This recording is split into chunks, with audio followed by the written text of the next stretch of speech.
Hey everyone, and welcome to episode 141 of the Above Board podcast. As you can see if you're watching us, I'm very cold today, and Matt is cold as well. I'm holding hand warmers. It's like 50 degrees in Florida. There was ice on our roof. I had to point it out to the boys this morning. I said, "Do you see all like that white stuff on the roof? That's ice. These are kids who have never experienced anything below 50 degrees." It's freezing. We didn't turn our heat on last night. I do this every year where I see how many days into winter I can make it, which in Florida you can go pretty far. But so far we haven't turned the heat on. What about you? I'm so excited to see my power bill this month. This is a very financial advisor thing to do, but I would really want to beat last year's kilowatt hours used, I guess is what they put it under. Those are your favorite conversations we do on the podcast when we talk finances.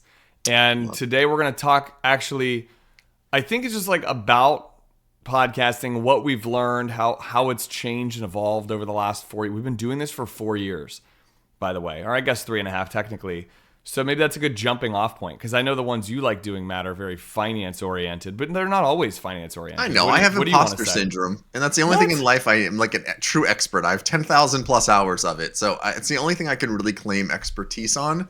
And I know you and Rich always like to talk about feelings and goals and all of these like other fun things, which are incredibly important as well. But I always, when I'm sitting in those, I'm like, I know nothing about that stuff. I just put me in front of our clients, and that's like, let me run. And so I disagree. You talk about feelings and goals, but you talk about people's money. Like, you have to understand the EQ side of money conversation. You do that.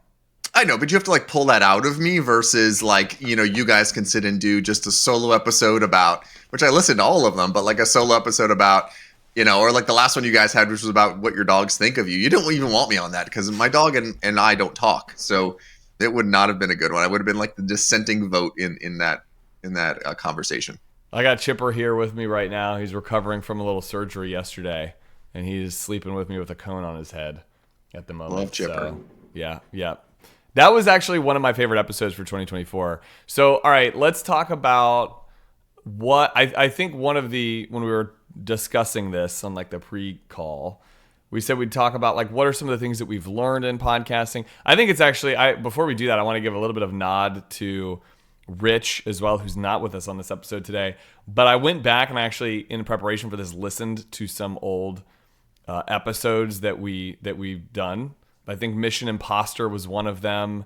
An Attitude of Gratitude, Ain't No Platitude. Like, there's just so many funny ones. But so we started doing this back in 2020. And originally it was called the 3 to Win podcast, which, by the way, we got to bring back the audio from that. Because like the intro audio of that is just fire. That's what the kids say these days. Is it? Was it a song? Was it a jingle? It's a really, it's like a fast, heavy hitting jingle. And then there's like a person's voice that we had who did a voiceover that introduces us. Right. It's fun. And then so we've gone through 3 iterations of the podcast. We changed it from 3 to Win to Above Board with Canterpath, and now it's just the Above Board podcast. 141 episodes, top 2%. I did a little fact finding on this, Matt. So there's currently 3 million active podcasts. So to be in the top 2% of that is pretty sweet, I think. What do you think? I think that's pretty cool, and that's not the reason we even started this. We started this and I go back to like a quote that you always gave me is what's the point of being a really good financial advisor or being a master of your craft if no one knows about it? So really the purpose of this podcast was to get our voice out there, to maybe show our personality to potential clients, to maybe drop a little bit of financial knowledge, although how much can possibly be consumed in such a general topic as personal finance. There's never going to be like the right topic for the right person if you're listening to all of these. And so I really feel like that was the real genesis of this. It wasn't to become the best, the top. We're not the next Joe Rogan. It was for a very specific purpose to talk about issues that we see on a daily basis with our clients, to be able to get a message out there, to be able to share some of the things you're doing personally in your life, and personally in my life as well. And then, of course, Rich being able to speak on a vast number of topics, which he's just so incredibly gifted at doing. And so for me, it was really just a way to, I think at early beginning, I even came to Rich and I said, I want to become better at public speaking. I want to become better at articulating my words. And what better way to do that is to have 141 hours of practice. Now, it's not near the 10,000 we need to be experts at it, but I mean, we just never gave up on it. And that's a real testament to both you and Rich. Is the schedules get kind of dicey. We all get busy with our lives. But guess what? One of these gets pumped out every single week, no matter what's going on. And I feel like so much in life is if you just do something and not quit at doing it, you're going to ultimately get better. It's going to get noticed. It's going to maybe accomplish the goal that you originally set out for. And I want to say, just from the bottom of my heart, the gratitude of you, John, for pioneering this, for Rich wanting to be, a participant and to be a key member of this, and for not giving up, just continuing pushing through this. Because I think we've created something pretty cool, and we're not going to give it up either. So if it's just our moms listening to it, that's great. And if it's 10,000 people listening to it, that's also great. We have a message that we want to get out there, and that message is, again, a combination of personal finance and life stuff that kind of comes through. So I love what we've built here, and we're never going to quit. Shout out to the Canterpath moms. I would say for me, it became just a personal mission of like, I too wanted a platform to just express financial topics or whatever at the beginning. But then it became a mission of, oh, well, I want to get better at this. And if you listen back, like actually one of our very first episodes, we talk about our dads. It's one of the commonalities. There's a lot of commonalities between the three of us. And one of those is losing our dads at a young age. And so like I listened back to that episode and I remember recording it. The three of us shared one microphone. The audio quality was terrible. The conversation was choppy. We talked over each other. Where was the location of that? I don't. In my old office, we sat huddled. We were like 2 feet away from each other all. Oh my gosh. And then we'd lean into the mic when we spoke. And what's funny is you listen to it in the car and like my voice is on the left side, your voice is on the right side, and then Rich is in the middle. It was so weird. And we've learned that we've come a long way. And I think this year consistency became the habit. So you said we record on every week. The irony in that is we haven't the last 2 weeks on holiday, but also not even with holidays. Just like we've been in meeting season, and so it's been busy. So I think one of the things I wanted to prove for us this year was consistency, which the last 2 weeks notwithstanding, I think we did a great job with that. And then more than anything over the last 3.5, 4 years was just getting better at it. And it sort of morphed for me into this. What's that like? There's like these sayings like when you put something out, like when you say you're going to do something, you're that much more committed to doing something because you said it. You told somebody you're going to do it. Like if you told somebody you're going to change your fitness journey and you're going to start working out every day and you're going to eat more nutritiously. Well, now like because it's out in the world and some people know that, maybe they hold you accountable to it, or maybe just like the public, like the fact that somebody else knows that, you feel a little more accountable.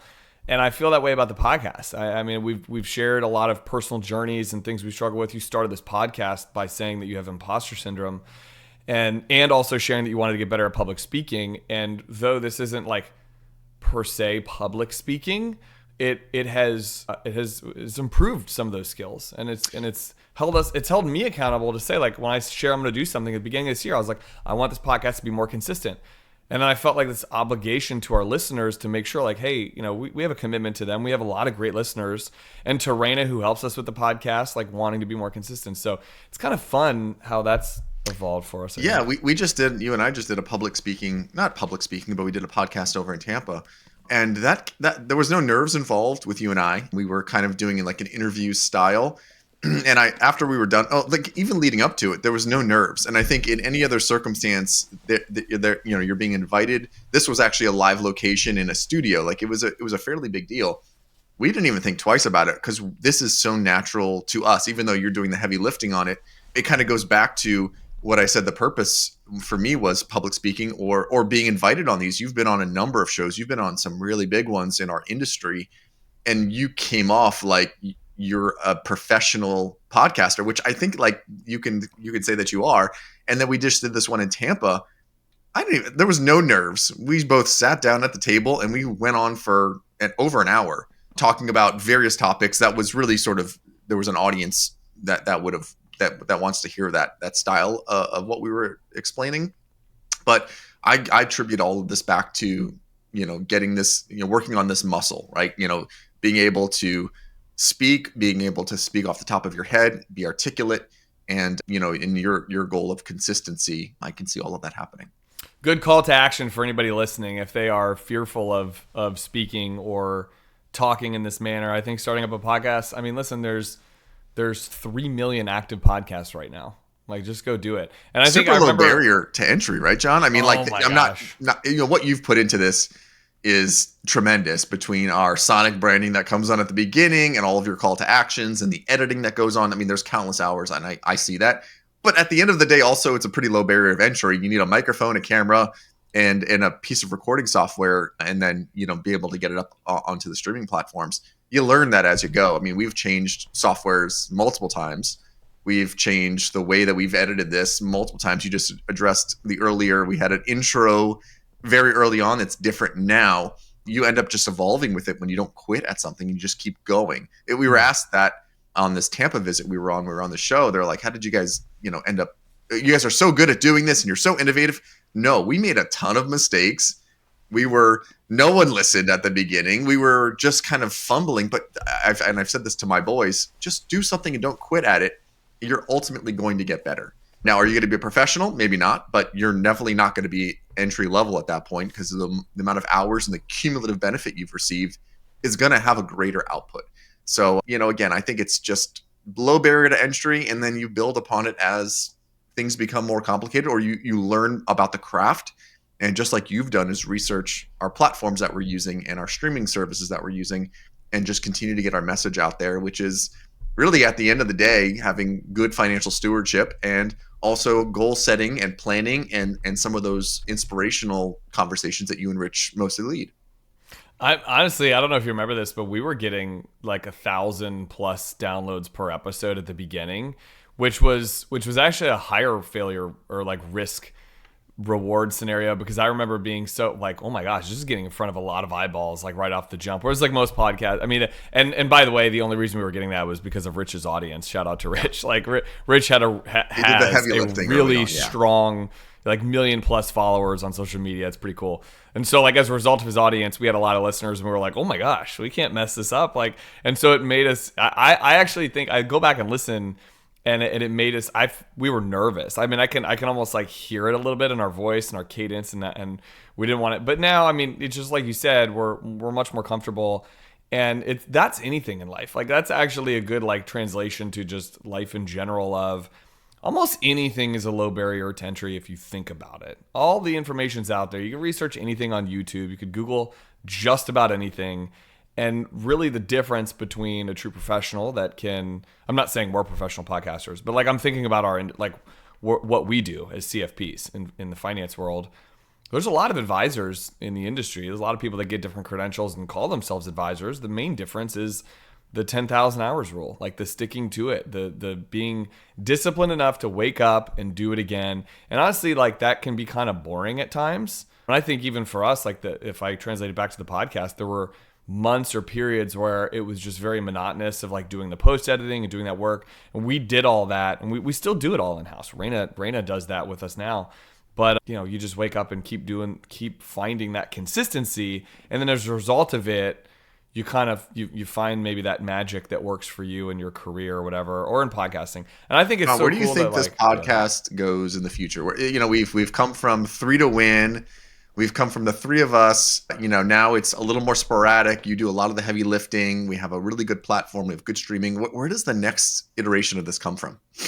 Well, I was going to ask you that question, so you took that from me. Thanks a lot. You mentioned you actually did this to me in Tampa, where you asked me a question live on, kind of live on the recording, and I was like, I'm not prepared to answer that at this moment. And it was funny. We played it off like it was okay to do that, right? It would have been really super awkward if we had not had the experience of being able to like laugh something off, or to say like, I don't know the answer to that. Like, what do you think? That like natural comfort, being able to go back and forth, is something, again, going back to us doing this so many times. So if you have deer in the headlights, that's okay. Well, I want to figure out, you mentioned being a professional podcaster. I want to actually Google what does that mean? Like, do you have to get a sponsorship? Do you get paid? Like, what does it mean to actually, because we're definitely not, we're amateur podcasters at this point, but I'd like to be, maybe that's one of the goals, is we become professional podcasters, which would be kind of cool. Oh, hold on. So we're at 141 episodes. Yeah. Let's just say each one of those roughly an hour. So that's 141 hours. You do post edit. Raina does work on the back end of it. Let's just say that's another hour, just for argument's sake. So we're at 280 hours. We still have a long way to go to For 10,000. 10,000 hours. Yeah. Yeah, but we're marching towards it. Listen, we're getting closer inch by inch. Yeah, like you said, it's a consistency thing. I feel that for next year, so for like what's coming in 2025, there's a couple things on my radar. One, we are as a company, so it's separate of the podcast, but just as a company at Canterpath, we're very much going to be giving like tactical hands-on advice regarding things like we have a lot of clients that are like in that early retirement phase, ACA, Affordable Care Act planning, bridging the gap to Medicare. There's like a lot of planning that's it's kind of become one of our niches is like the early retiree.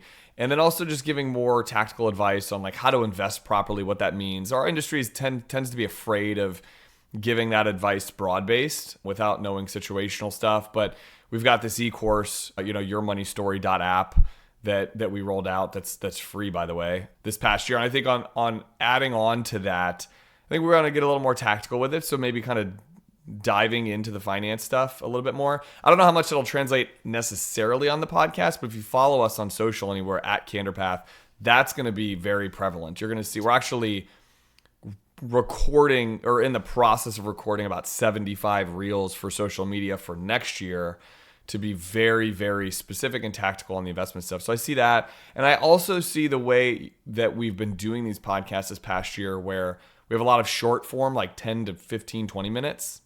And then we have like longer form guest interviews or when it's the three of us or the two of us.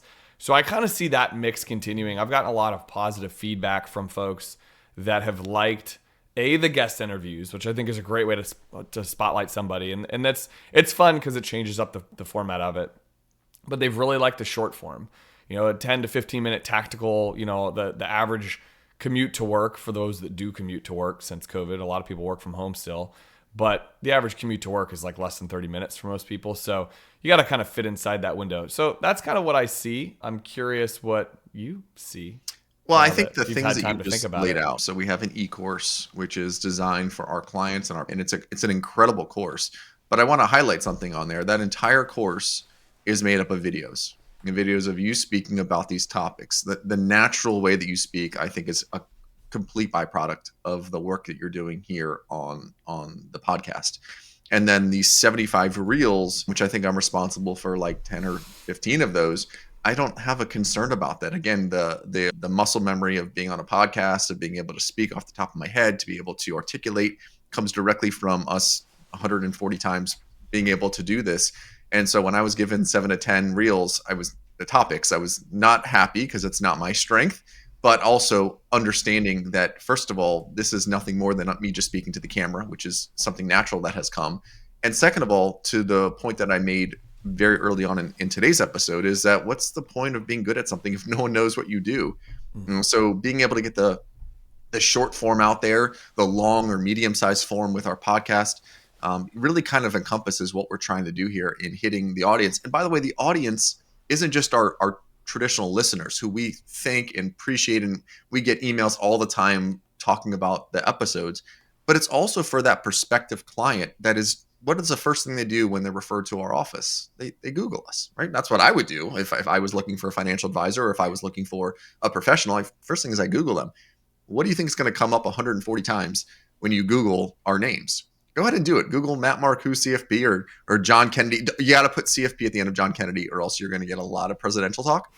You're going to see episodes galore where they're learning about our personality or hearing us talk on this. And so where I think this ends up going is, again, the combination of short form with reels, the long or medium form with our traditional podcast, and then continuing to figure out where things go in the future and adapting our method of communication to what the public wants and how they're consuming that information is, I think, where this ends up going, which I'm super excited about. All right, so I'm going to shift gears. I'm going to ask, like, we have maybe 5 minutes left, so we're going to do a couple rapid fire questions. What is your, anybody watching this on YouTube, you should see the look that Matt's giving me right now. What is your favorite episode of 2024? The most recent one was the dog one, and I, again, do not have a love affair with my dog. It's a love-hate. mostly not like. But I did enjoy that. I did enjoy hearing you two banter back and forth about it, knowing that both of you love your dogs, and just the organic conversation that came up from there was one of my favorites. So last episode, so episode 140. Mine was also a recent one. It's the one that you and I did together called Visionaries and Integrators. That was episode 136. Yeah, that was And a good one. at face value, it's probably not the most electric conversation topic. We're talking about the entrepreneurial operating system and traction and how it's affected our lives and how we view things. But it was a really organic discussion, and it was a lot of fun. And I enjoyed What that. was cool about that one is that when we were asked to speak in Tampa, it was almost not a carbon copy of that, but we had took a lot of. It was almost like the podcast was the first run at that conversation, and then we did it again in a studio for again a different audience, and we used a lot of the same terminology in that one. So it was a fantastic practice for what we didn't know at the time was going to be one that is more of a broadcast and in more of a larger format, much longer format as well. So I agree with you, man. That was a good one. I just like talking about that stuff because it's a nice change of pace from money discussion, which I actually can't remember if I failed to mention this or not, but since we're kind of like recapping the year, episode 117, which was called Catching Confidence, Your Money Edition. That was our most downloaded one of 2024. So we're going to keep doing the money ones and the finance ones because that tends to be a well-liked topic. But I like talking about business ownership. I like talking about stuff that we're going through. I like talking about personal struggles and imposter syndrome and all those things. So all those topics are gonna stay within it. But anyway, I thought that was a funny thing to know. Okay, next question, maybe final question.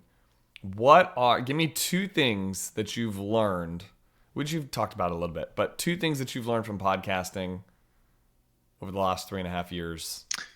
Yeah, I mean, it's going to be a little bit of a repeat what I said earlier is the ability to speak and articulate off the top of your head, and be able to not be worried about what's the next question. Although I am a little worried when you say there's going to be rapid fire. Yeah, so, but being able to speak and articulate in a manner that like you everyone's watching you be able to say what you're trying to say, get it out, and make it in a, like I said, an articulate way. So that would probably be the first one. The second one is really kind of going back to the financial side of it. Is I really love talking about finance. I absolutely love it. I'm a student of the craft. I read about it. I consume it. I love finance. I love tax. I love the puzzle that it takes to put, the pieces that takes to put the puzzle together. Something about that just clicks in my brain. And so I love when we have our question and answers, and I love when we talk about finance because it's something I'm really passionate about. And it's something that I say, again, going back to imposter syndrome, is something I actually I know about. So those are two things: being able to speak in an articulate manner, and then being able to know that any kind of financial question headed my way, even if I don't exactly know the answer, I know a way to answer the question so that the answer comes across and is in a digestible format. Well, that authenticity shines through when we get asked a question we don't know the answer, and we go, "Hey, we don't know the answer to that, but we'll figure that out." Or if it's like a complicated tax situation, you've done that before, where it's, "Hey, we'll research it and we'll let the tax software kind of help us answer that question." I don't know the answer, and I don't think anyone's expected to know all the answers, and so the honesty to be able to say that we don't know, I think is kind of cool. I thought you were going to go with some maybe funnier ones. I've got a list of things that I've learned most recently. Well, the last episode I learned not to breathe heavily into the microphone. I learned that. We listened back to the episode, and all you can hear every time Rich is talking, all you hear in the background is you just hear me breathing. I had like a stuffy nose that day, and if anyone's watched Hey Arnold, it's like that character from Hey Arnold. And then the other thing I was going to say is batch working's been a big one for us. So I'm actually today, I'm recording another one with Raina later today. So we're trying to, like, when we're in podcast, like creative mode, just record these so that we can then get back to focusing on the other work that we do. And that's seen everywhere in our profession. We go through meeting stints where we're really busy, meeting season, we call it. And then, that type of thing. And then the final one I would say is do it even if you think it sucks. I've recorded a lot of podcasts where, I don't know, I haven't been confident about the topic, or, we talked through it and I'm like, that was terrible. That sucked. I sucked. I sucked at that. And it wasn't that great. And, it's part of that pushing through consistency piece that you talk about, where showing up is half the battle. I've heard you say that a bunch. I mentioned this actually with Rich on the last podcast, that you always say, like, and you and me joke about this, show up on time, run a comb through your hair, and be prepared to actively listen, which is basically like, be prepared to engage and have a good conversation. Those three things, if you do those three things, you go so far. And sometimes you do those three things and you still feel like at the end of it, you're like, man, I really sucked today. That wasn't great. I didn't give my best. I didn't do my best, but I gave my best and it was good. So I don't know. That's been a big thing for me, because I like the podcast to be perfect, and sometimes it's not, and I just have to let it go and let it air anyway. And back to the authenticity thing, that shines through sometimes when you do that. When you make mistakes and stuff, it's authenticity shines through. What do you think? I love it. And I love the conversation. I mean, I think we're professional conversationalists in our client meetings. I mean, think about it. We're usually there meeting for an hour, spitfire questions, and then making sure there's no dead air, which it's something that really bothers me whenever there's dead air. I have to fill it with something. But the ability to hold a conversation, it's something my dad really instilled with me early on, is the ability to hold a conversation is really important. It makes you likable. It improves your active listening. And more importantly, in our profession, while everyone thinks they want to hear from the financial advisor, a lot of times the client wants to be heard, and we need to listen to what they're saying and not speak over them and not speak down to them, and listen to why they are here in front of us that day, as opposed to why we think they're there or what we think they should do. The advice part of it always comes in, but I've learned how to hold a conversation. I was just having lunch with a client not too long ago, and the lunch was about 2.5, 3 hours. I've never met them before. They were from California. They came in, and again, the ability to hold a conversation with someone who you don't have a lot in common with, but I'm their financial advisor, so I know a lot about their finances. But I didn't know about them personally. I didn't know how they're not from the United States. How do they come here, and what was their story? And the ability to ask the right questions and communicate makes you a very likable person. And I get a lot of that from what we do here is being able to hold a conversation. I'll never forget one of our early guests, Ivan. Shout out to Ivan Farber. He wrote a book, Conversations on Conversations, or Conversations about Conversations. Did I get that right, John? Mm-hmm. Conversations about Conversations. Yes. And he wrote an entire book of how to hold a conversation. I highly recommend it. He's a great guy. Give him a listen as well, and a shout out to him. But the ability to hold a conversation is critical, and anything you can do to improve upon that is going to benefit you. Just kidding. I wanted to awkwardly stare at you and see if the I awkward thought your silence. computer froze, and I was like, I don't know what to do now. Yeah, I don't know how. That's happened multiple times where John and I have been on a thing before, whether it's a Zoom or something, and he'll freeze. And one time I did panic and I just turned my camera off and just pretended like I froze as well. We had 20 or 30 people on a Zoom call. So it wasn't my shining moment, but you almost saw me just freeze as well. Well, again, for those watching, or for those listening rather, I just stared at him and pretended like I was frozen, because he made the comment that he hates when there's dead air. And so I wanted to see how long it would take for him to talk. Anyway, no, that was a good recap. And yeah, shout out to Ivan. That's a good shout out. That's a good pull. He was on our show several years ago. But yeah, man, I think this is a good recap, and I feel good about, where we're going into 2025, and just excited to chat with you and have you back on the podcast, because it's hard to get all of our schedules consistently synced up. So in the spirit of that, why don't you bring us home? Well, I just want to personally thank everyone for a wonderful 2024. Thank you so much for listening to the show. We put our heart into it, and we appreciate all of our listeners. So on behalf of myself, the Rich B, and the president, John Kennedy, thank you guys so much for listening. Thank you for your support, and we will talk to you soon.